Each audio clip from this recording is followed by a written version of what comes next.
কি অপরাধে সজীবের ছিল, তাকে এভাবে নির্মমভাবে হত্যা করা হয়েছে। তার অপরাধ ছিল ডাকাতের বিরুদ্ধে, অন্যায়ের বিরুদ্ধে প্রতিবাদ করা। আমরা যেটা শুরু করেছি, আমরা আওয়ামী লীগ, যুবলীগ, ছাত্রলীগ, শ্রমিক লীগ, কৃষক লীগ, আমরা যে অন্যায়ের বিরুদ্ধে প্রতিবাদ শুরু করেছি, আমাদের এই প্রতিবাদে আমাদের সজীবরা সমস্ত ছাত্রলীগ সজীবের নেতৃত্বে, ছাত্রলীগের জেলা থানার নেতাগণ নেতৃত্বে, আওয়ামী লীগের ইউনিয়ন নেতাগণ নেতৃত্বে, সকল সহযোগী সংগঠনের নেতৃত্বে ঐক্যবদ্ধ হয়েছে। আপনারা জানেন, তাই তার উপর প্রতিশোধ নেওয়ার জন্য তাদের উপরে হত্যাযজ্ঞ চালিয়েছে।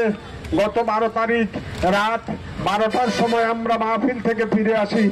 আমি আর আমাদের লক্ষ্মীপুরের এমপি মহোদয়, এই সন্ত্রাসী বাহিনী পিছন দিয়ে আমাদের সজীবদের উপরে হামলা করে।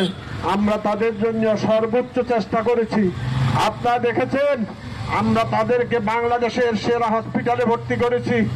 আমরা টাকা পয়সার কোনোটার কোনো ঘাটতি করি নাই। আমাদের নেতা কর্মীরা সহযোগিতা করেছে। আমরা নিজেরা টাকা খরচ করেছি। আমার ভাইকে বাঁচাতে পারিনি, তার জন্য আমাদের বুক ফেটে যায়। আমার ভাইকে আমরা বাঁচাতে পারিনি, আমার ছোট ভাইকে বাঁচাতে পারিনি। তারা অন্যায়ের বিরুদ্ধে প্রতিবাদ করেছে। তারা কোনো অন্যায় করে নাই, তারা কোনো চাঁদাবাজি করে নাই। কেউ যদি বলতে পারেন আমরা সেদিন থেকে আর রাজনীতি করব না, যে আমরা কোনো চাঁদাবাজি করেছি, আমরা কোনো অন্যায় কাজ করেছি, সজীব কোনো অন্যায় কাজ করেছে, এই সজীব প্রতিবাদ করেছে ডাকাইতের। আপনারা জানেন, এই 14 সালে অস্ত্র সহ ডাকাত নাসিরা সহ গ্রেপ্তার হয়েছে ডাকাতি মামলায়। তার বিরুদ্ধে সেই ডাকাতি মামলায় এখনো চলমান।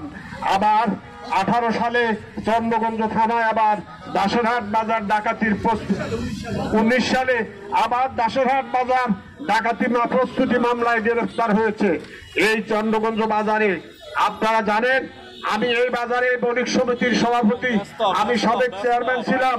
আপনারা আমাকে ভোট দিয়েছেন, আমি এই বাজারের সভাপতি। অথচ এই সন্ত্রাসী ডাকাত রাতে 3টে বাজে ব্যবসায়ীদের দোকান ভাঙিচুরি নিয়ে যায়, আমার ব্যবসায়ীদেরকে টর্চার করে তাদের থেকে টাকা আদায় করে। আমি এটা কিভাবে সহ্য করি? আমি একজন নির্বাচিত জনপ্রতিনিধি, আমি সারা জীবন রাজনীতি করেছি, আমি কর্ম করে ভাত খাই, টাকা রুজি করে ভাত খাই। আমি কোনোদিন কারো থেকে 10 টাকা চাঁদা দিই নাই। আমি এই ডাকাইতের চাঁদাবাজির বিরুদ্ধে আপনারা আওয়ামী লীগ, যুবলীগ, ছাত্রলীগ, আমাদের সকল সহযোগী সংগঠন যেভাবে সহযোগিতা করেছেন, আপনাদের কাছে কৃতজ্ঞ। আপনাদের সঙ্গে থেকে এই এলাকা থেকে সমস্ত সন্ত্রাসীদেরকে, ওই ডাকাতকে চিরতরে বিতাড়িত করা হবে। আমি প্রশাসনকে, পুলিশ প্রশাসনের উদ্দেশ্যে বলতে চাই, আপনাদের শিথিলতা ছিল, আপনাদের নীরবতা ছিল। গত কয়েক মাসে আমি অনেক প্রতিবাদ করেছি। আমি জেলা আইন শৃঙ্খলা কমিটির মিটিংয়ে আমি বলেছি, কিন্তু এই প্রশাসন কোনো গুরুত্ব দেয় নাই, অদৃশ্য কারণে গুরুত্ব দেয় নাই।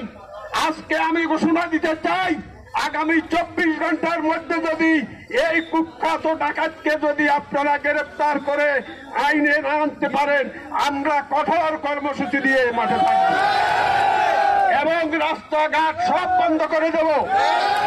রাস্তাঘাট সব বন্ধ করে দেব। আমরা অন্য কোনো অন্যায় করব না।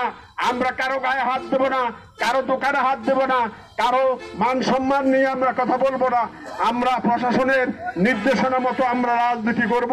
আমরা আমাদের দলীয় নির্দেশনা মতো আমরা রাজনীতি করব। ভাইয়েরা, আমরা কোনোদিনে ডাকাত এর পক্ষে আমরা ছিলাম না, হয়তো আমরা প্রতিরোধ করতে পারিনি।